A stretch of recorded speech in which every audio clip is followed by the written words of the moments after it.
Hello everyone, welcome back. आज के इस वीडियो में हम बात करेंगे जीव विज्ञान के कुछ महत्वपूर्ण प्रश्नों के बारे में। और ये हमारा दूसरा पार्ट है। पहला पार्ट आपने अब तक नहीं देखा है तो प्लीज़ को विजिट करिएगा और वो वीडियो के अंत में आपको मिल जाएगा। इस वीडियो में हमने द प्लेटफॉर्म से कुछ महत्वपूर्ण प्रश्नों को जो कि जीव विज्ञान के हैं उन्हीं को डिस्कस किया है। तो वीडियो बहुत ही इंपॉर्टेंट होने वाली है और ये सभी प्रश्न प्रीवियस ईयर में पूछे गए हैं। तो प्लीज़ इन सभी को अवश्य देखिएगा और याद तो बिल्कुल रखिएगा।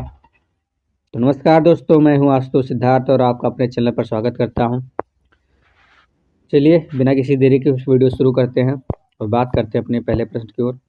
हमारा पहला प्रश्न है कि निम्न में से कौन सा कारक रक्त के थक्का जमने के लिए आवश्यक है।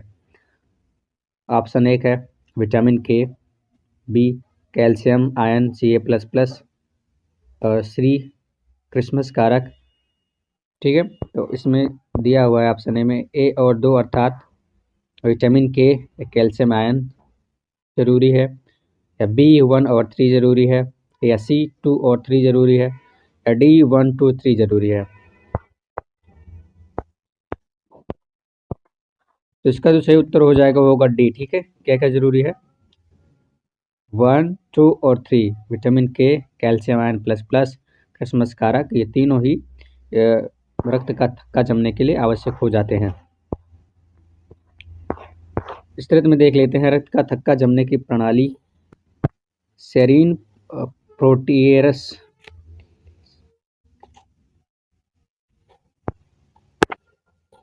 रक्त के थक्के जमने की प्रणाली के सेरीन प्रोटीयरस में से एक है। इस प्रोटीन की कमी हीमोफीलिया बी का कारण बनती है। ठीक है, इस प्रोटीन की कमी किसका कारण बनती है? हीमोफीलिया बी का कारण बनती है। हमारा अगला प्रश्न है कि मनुष्य के शरीर में कितनी सचपसलियाँ होती हैं।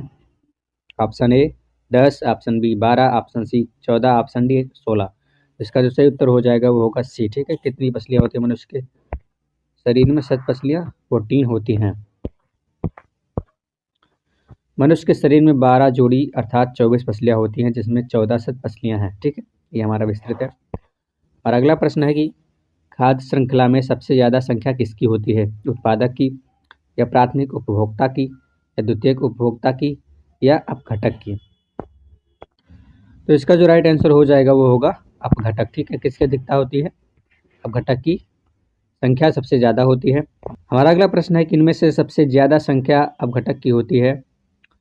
मोटी भित्त वाली, या दोनों सिरों पर नुकीली, या मृत कोशिकाएं। ये सब क्या कहलाती हैं? ऑप्शन में मृत ऊतक कहलाती हैं, चालनी नलिकाएं कहलाती हैं, वाहिकाएं कहलाती हैं, या दृढ़ोतक कहलाती हैं। तो इसका जो राइट आंसर हो जाएगा वो होगा ऑप्शन डी। क्या कहलाती हैं? दृढ़ोतक कहलाती हैं। ठीक है, हमारा अगला प्रश्न है कि सब्जी में प्रयोग होने वाला मशरूम होता है, कवक होता है। ऑप्शन बी शैवाल, ऑप्शन सी हरी सब्जी, ऑप्शन डी पशु का मांस। तो इसका जो राइट आंसर हो जाएगा वो होगा कवक। ठीक है, रसेदार सब्जी में प्रयुक्त होने वाला मशरूम होता है वो क्या होता है? कवक होता है। हमारा अगला प्रश्न है कि किस कुल में नर तथा मादा पुष्प एक ही पौधे पर पाए जाते हैं। Option A malvaceae, option B cruciferae, option C cucurbitaceae, option D solanaceae. ठीक है, तो इसका जो राइट आंसर हो जाएगा वो होगा बी सी। ठीक है, कुकुरबिटेसी में ही नर और मादा पुष्प एक ही पौधे पर पाए जाते हैं। हमारा अगला प्रश्न है कि निम्न में से कौन सा एक फल है? आलू, मूली, भिंडी, शकरकंद। तो इसका जो राइट आंसर होगा वो क्या होगा? सी। ठीक है, भिंडी हमारा एक फल है। हमारा अगला प्रश्न है कि जिन पौधों में संवहन ऊतक अनुपस्थित होते हैं परंतु भ्रूण का निर्माण होता है रखे गए हैं, किसमें रखे गए हैं? अनावृत बीजी में, टेरिडोफाइटा में, ब्रायोफाइटा में, या आवृत बीजी में? तो इसका जो राइट आंसर हो जाएगा वो होगा ऑप्शन सी। ठीक है, किसमें रखे गए हैं? ब्रायोफाइटा में रखे गए हैं। अर्थात जिन पौधों में संवहन ऊतक अनुपस्थित होते हैं उनका जो भ्रूण में निर्माण होता है उनको ब्रायोफाइटा में रखा गया है। अगला प्रश्न है टेरिडोफाइट्स को क्या कहते हैं? असंवहनी पौधे कहते हैं, या संवहनी अपुष्पोद्भिद कहते हैं, या फैनरोगेम्स कहते हैं, या इनमें से कोई नहीं? इसका जो सही उत्तर होगा वो होगा ऑप्शन बी। ठीक है, क्या सही है इसमें? संवहनी अपुष्पोद्भिद इसको कहते हैं टेरिडोफाइट्स को क्या कहते हैं? संवहनी उद्भिद कहते हैं। हमारा अगला प्रश्न है कि बीजांड में अर्धसूत्री विभाजन होता है। बीजांड काय में होता है, या गुरु बीजांड में होता है, या गुरु बीजांड मात्र कोशा में होता है, या बीजांड वृंत में होता है? तो इसका जो सही उत्तर हो जाएगा वो होगा ऑप्शन। हमारा अगला प्रश्न है कि प्रोटीन एवं वसा दोनों की प्रचुरता होती है, किस में होती है? नारियल में होती है, मूंगफली में होती है, सोयाबीन में होती है। ठीक है, तो इसका जो राइट आंसर हो जाएगा वो क्या होगा? मूंगफली। इसमें प्रचुरता होती है प्रोटीन और वसा की, मूंगफली में होती है। यही हमारा सही उत्तर होगा।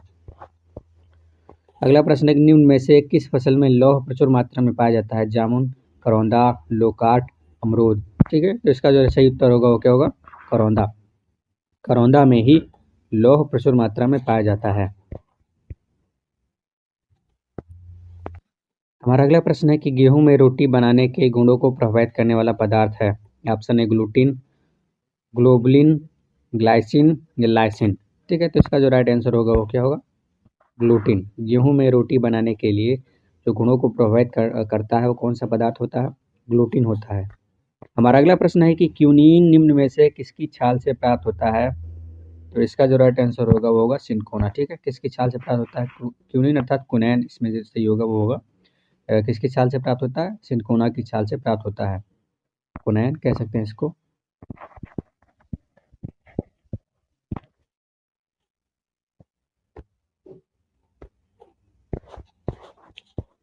हमारा अगला प्रश्न है कि चमगादड़ अंधेरे में उड़ सकते हैं क्योंकि इनमें क्या होती है? तीव्र दृष्टि होती है। ऑप्शन बी है तीव्र श्रावण क्षमता होती है। ठीक है, तीव्र श्रावण क्षमता होती है। ऑप्शन सी उच्च आवृत्ति ध्वनि तरंगे उत्पन्न करने की क्षमता होती है।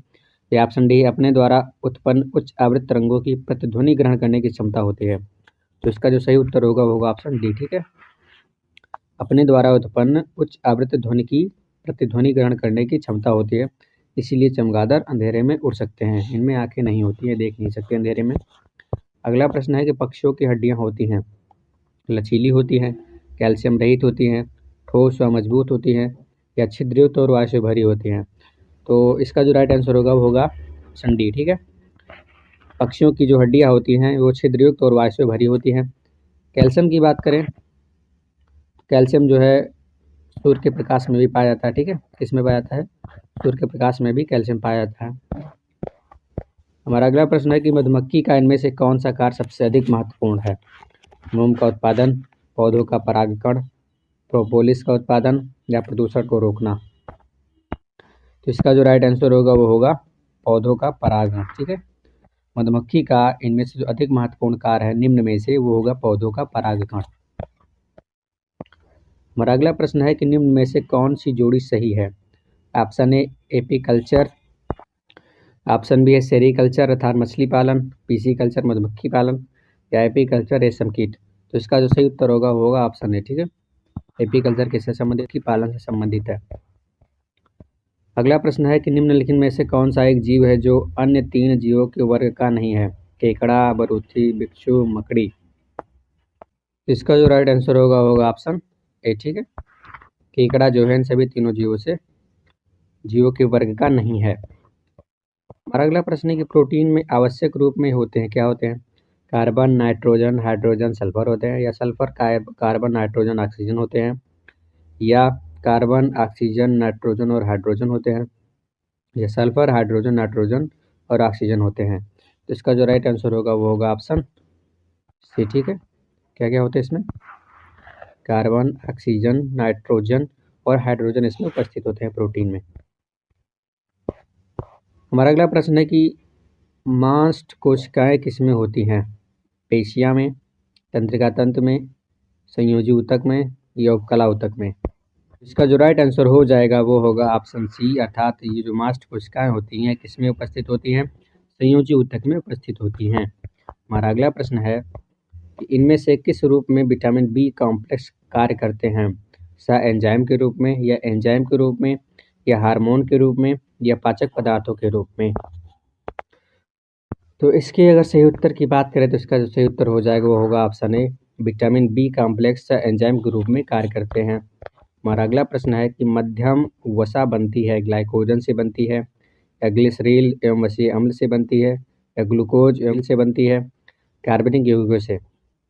तो इसका जो राइट आंसर होगा वो होगा ऑप्शन बी, ग्लिसरील और वसीय अम्ल से बनती है क्या, मध्यम वसा बनती है। हमारा अगला प्रश्न है कि इनमें से किसमें सुक्रोज शर्करा पाई जाती है, गन्ना में पाई जाती है, शहद में पाई जाती है, दूध में पाई जाती है, या नारंगी में पाई जाती है। तो इसका जो सही उत्तर होगा वो होगा गन्ना। ठीक है, इसमें सुक्रोज शर्करा पाई जाती है, गन्ना में सुक्रोज शर्करा पाई जाती है। हमारा अगला प्रश्न है कि मानव शरीर में जल की प्राप्ति सामान्यतः पीने के अतिरिक्त और किस प्रक्रिया से होती है, ग्लूकोज के ऑक्सीकरण से, ऑक्सी हीमोग्लोबिन और हीमोग्लोबिन में बदलने से, या ग्लाइकोजन के ग्लूकोज में विखंडन से, या मुखगुहा में लार के श्रावण से।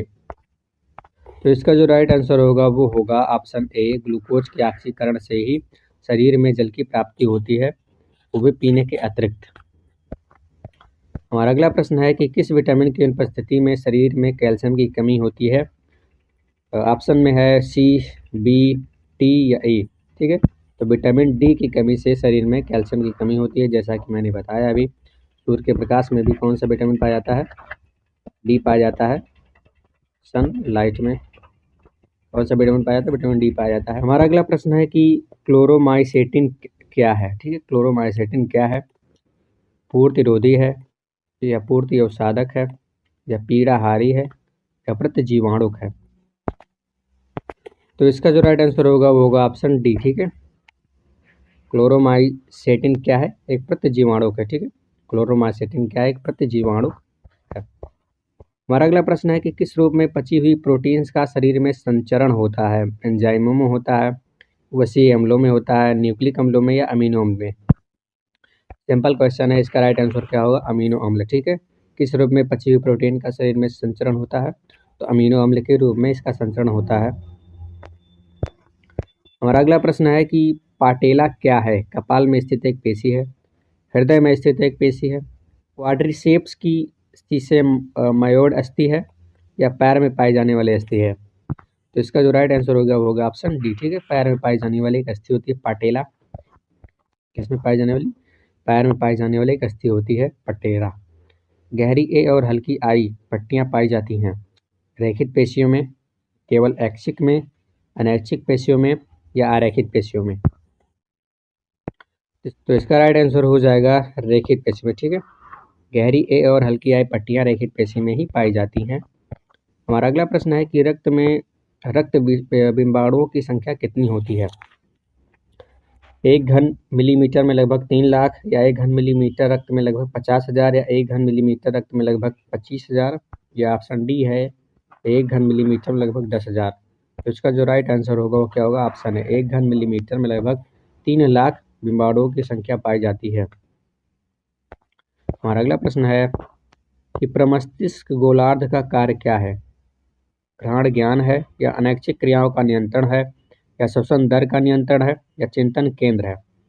तो इसका जो सही उत्तर होगा वो होगा ऑप्शन डी। ठीक है, क्या है, प्रमस्तिष्क जो होता है वो चिंतन केंद्र होता है।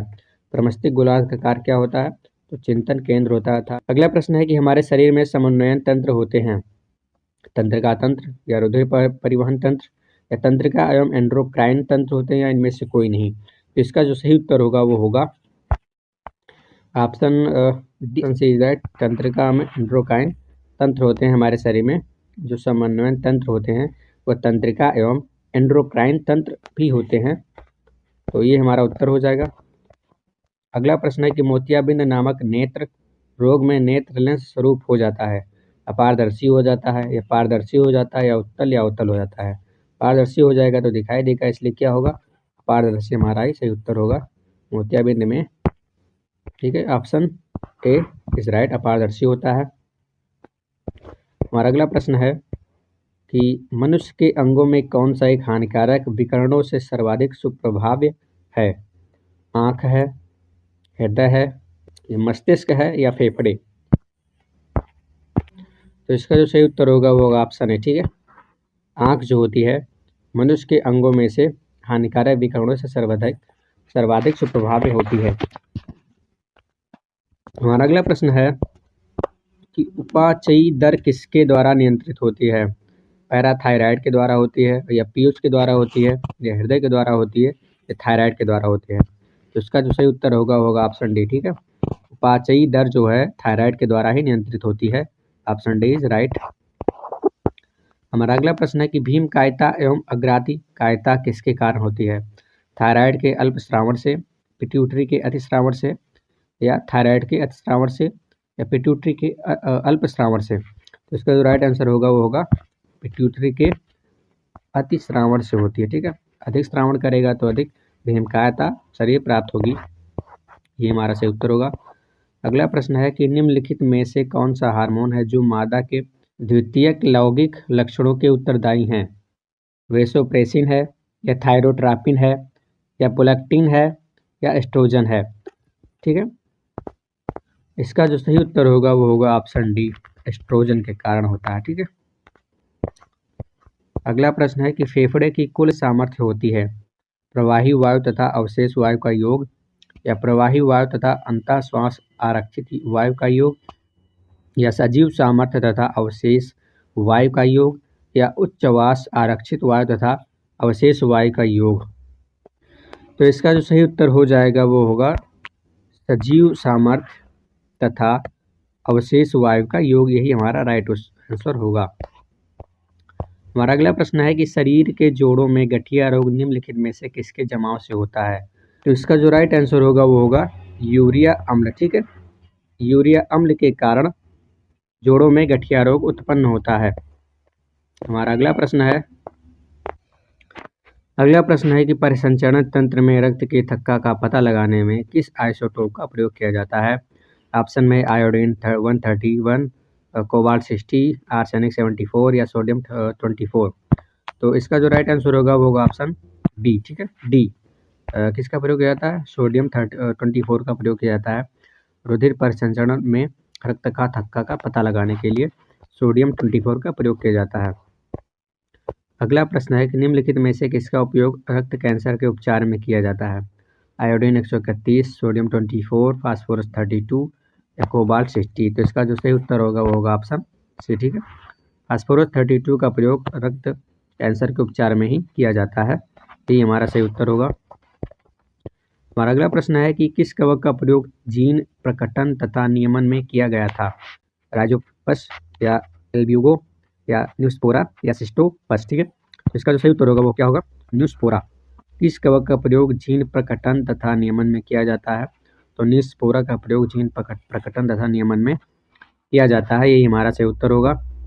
हमारा अगला प्रश्न है कि ए एवं बी नामक एक एग्लूटिनोजोन्स किसमें होती है, या रुधिर वर्गों का संबंध किससे होता है? ऑप्शन में है लाल रुधिराणुओं से, रक्त प्लाज्मा से, प्लेटलेट से, या श्वेत रुधिराणु से?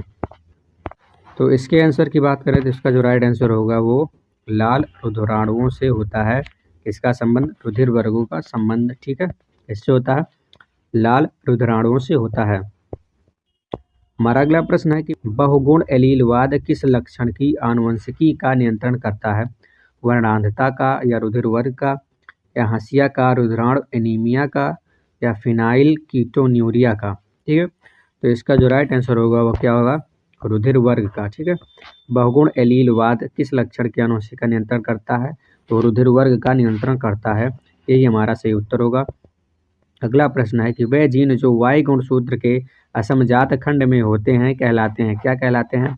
ऑप्शन में है होलैंड्रिक ऑटोसोमी, ऑप्शन सी है उत्परिवर्ती, या पूर्णता लिंग संलग्न? इसके अगर हम सही उत्तर की बात करें तो इसका जो राइट आंसर होगा वो होगा होलैंड्रिक। ठीक है, वह जीन जो वाई गुणसूत्र के असमजात खंड में होते हैं वो होलैंड्रिक कहलाते हैं। ये हमारा सही उत्तर होगा। हमारा अगला प्रश्न है कि यदि माता पिता में से एक का रुधिर वर्ग AB और दूसरे का O, तो उनके बच्चे का संभावित रुधिर वर्ग होगा, क्या होगा? तो इसका जो A या B होगा, A B या O, A B या O, A B या O होगा। ठीक है, तो इसका जो राइट आंसर होगा वो होगा ऑप्शन है, ठीक है, A या B ही होगा। अगला प्रश्न है कि अंगुलियों के निशानों की बहुरंगीय सतह पर उभारने हेतु निम्न में से क्या प्रयुक्त होता है? स्वर्णभूल, मैग्नीज डाइऑक्साइड, चारकोल या फ्लोरोसेंट पाउडर। तो इसका जो सही उत्तर होगा वो होगा ऑप्शन डी। ठीक है, किसका प्रयोग किया जाता है? फ्लोरोसेंट पाउडर का प्रयोग किया जाता है। हमारा अगला प्रश्न है, विज्ञान की किस शाखा में भूगर्भ विज्ञान और जंतु विज्ञान की समागम है? आर्कियोलॉजी में है, या प्राणी भूगोल में है, या जीवाश्म विज्ञान में है, या समाज शास्त्र में है? तो इसका जो राइट आंसर हो जाएगा वो होगा जीवाश्म विज्ञान। ठीक है, ऑप्शन सी इज राइट। जीवाश्म विज्ञान में ही भूगर्भ विज्ञान और किसका समागम है? जंतु विज्ञान का समागम है। किसमें? जीवाश्म विज्ञान में है। हमारा अगला प्रश्न है कि इनमें से कौन सा जंतु कुछ ही समय पूर्व विलुप्त हुआ है? ठीक है, तो इसका जो राइट आंसर होगा वो होगा डोडो। ठीक है, कौन विलुप्त हुआ है कुछ ही समय में? डोडो ऐसी प्रजाति होती है जो कुछ ही समय में विलुप्त हुआ है। तो ये हमारा राइट आंसर हो जाएगा। तो आज के वीडियो में इतना ही, मिलते हैं अगली वीडियो में। तब तक के लिए जय हिंद। और चैनल पर नए हैं तो प्लीज़ चैनल को सब्सक्राइब करिएगा, बेल आइकन को प्रेस कर लीजिएगा और सेलेक्ट ऑल पर क्लिक कर लीजिएगा ताकि हमारे आने वाली वीडियो का नोटिफिकेशन आप